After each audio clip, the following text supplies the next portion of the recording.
একটা বাচ্চা হওয়ার পর আমার স্বামী আবার দ্বিতীয় বিয়ে করতে চায়। আজকে আমার স্বামী অফিস থেকে তাড়াতাড়ি বাসায় এসেছে, এসে বলছে আমাকে টেবিলে তাড়াতাড়ি খাবার দাও আর আব্বা আম্মাকেও ডাকো, তোমাদের সবার সাথে আমার জরুরি কথা আছে। আমি তাড়াতাড়ি করে তাকে রাতের খাবার টেবিলে দিলাম। খাবার টেবিলে খেতে খেতে সে সবার সামনে বলে উঠলো, আমি আরেকটা বিয়ে করতে চাই। তখন আমার শাশুড়ি বলে উঠলো, তোর তো একটা বউ আছে, একটা বাচ্চাও আছে, তাহলে তুই কেন আবার বিয়ে করতে চাচ্ছিস? তখন আমার স্বামী বলে উঠলো, যেহেতু আমার প্রমোশন হয়েছে, এখন আমি ভালো টাকা ইনকাম করছি, তাই আমি চাচ্ছি আমি আরেকটা বিয়ে করি। তারপর সে আরো বলল, আর তাছাড়াও আমি যখন বিয়ে করেছিলাম তখন আমি বেকার ছিলাম, তাই তোমরা যে মেয়েকে পছন্দ করেছো তোমাদের পছন্দ মতো আমি বিয়ে করেছি। যেহেতু এখন আমার একটা চাকরি হয়েছে আর ভালো স্যালারিও পাই, তাই আমি চাচ্ছি একটা আমার নিজের পছন্দ মতো সুন্দরী মেয়ে দেখে বিয়ে করতে। এখন আমি আরেকটা মেয়েকে বিয়ে করে তাকে খাওয়ানোর উপযুক্ত হয়েছি, তাই আমি দেখে শুনে একটা সুন্দরী মেয়েকে বিয়ে করতে চাই। যেহেতু আমার বউকে আমি খাওয়াবো, তাই কারো আপত্তি থাকার কথা না। এই কথাগুলো শোনার পর আমার শ্বশুর আমার ছেলের মুখের দিকে তাকিয়ে বলল, আচ্ছা তোর তো একটা ছেলেও আছে, তাহলে তোর ওই ছেলেটার ভবিষ্যৎ কি, তুই যদি আরেকটা বিয়ে করিস? তখন আমার শাশুড়ি চেঁচিয়ে উঠলো, আচ্ছা তুমি এত কথা বলছো কেন, তুমি চুপ করে থাকো তো। যেহেতু তোমার ছেলের এখন প্রমোশন হয়েছে, সে যদি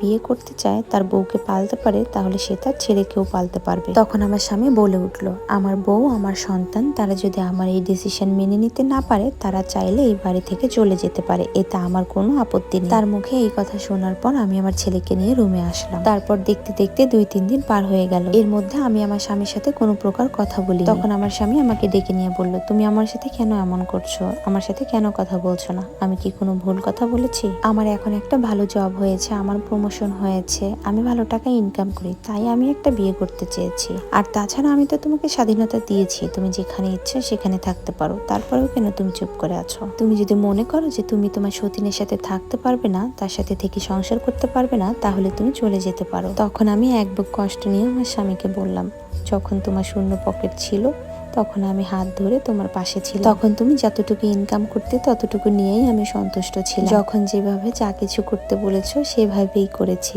আজ পর্যন্ত আমি তোমাকে কখনো কোনো প্রেশার দেইনি, আমি কখনো তোমাকে বলিনি যে আমার দামি দামি গহনা লাগবে, আমার দামি দামি শাড়ি লাগবে। সবসময় তোমার কথা ভেবে সবকিছু সহ্য করে নিতাম। সবসময় নামাজের পাটিতে বসে আল্লাহর কাছে দোয়া করতাম তোমার যাতে একটা ভালো চাকরি হয়, তোমার যাতে প্রমোশন, আর চাইতাম আমরা যাতে একটু সচ্ছল ভাবে চলতে পারি। কিন্তু কখনো এটা চিন্তা করিনি যে তোমার এতটা প্রমোশন হবে যে তুমি আরেকটা বিয়ে করতে চাইবে। মানুষের টাকা হলে যে মানুষ কতটা পরিবর্তন হয়, এটা তোমাকে না দেখলে বুঝতামই না। তারপর আমি আমার স্বামীর সাথে বেশি তর্ক না করে আমার ছেলেকে নিয়ে ঘুমাতে চলে আসলাম। এরপর 1 সপ্তাহ আমি আমার স্বামীর সাথে কোনো প্রকার কথা বলিনি। তারপর আমার স্বামী এসে আমাকে বলল, তোমাকে আমি 1 সপ্তাহ সময় দিলাম, এর মধ্যে তুমি একটা ডিসিশন নিয়ে আমাকে বলবে। তখন আমি আমার স্বামীকে বললাম, কিসের আবার সিদ্ধান্ত, আমি তোমার সাথে থাকবো না, 2 দিন পর আমি আমার ছেলেকে নিয়ে বাবার বাড়ি চলে যাব।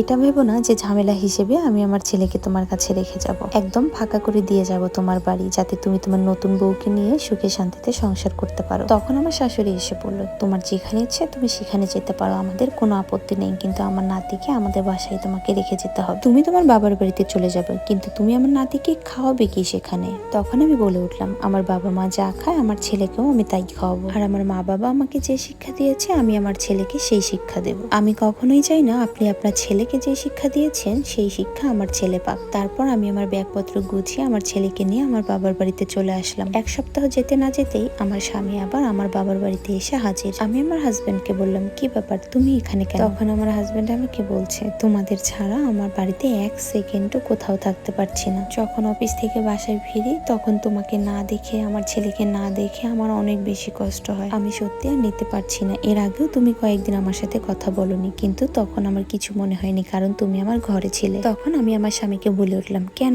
তুমি না সুন্দরী মেয়ে দেখে বিয়ে করতে চাইলে, সংসার করতে চাইলে? তখন আমার স্বামী বলল যে আমার অনেক বড় ভুল হয়ে গেছে, তোমরা ছাড়া আমার সুখ শান্তি কিছুতেই নেই, সত্যি আমার অনেক বড় ভুল হয়েছে, আমি তোমাদের কাছে ক্ষমা চাচ্ছি। আসলে এই টাকা হলেই মানুষ পরিবর্তন হতে হয় না, অতীতকে ভুলতে হয় না।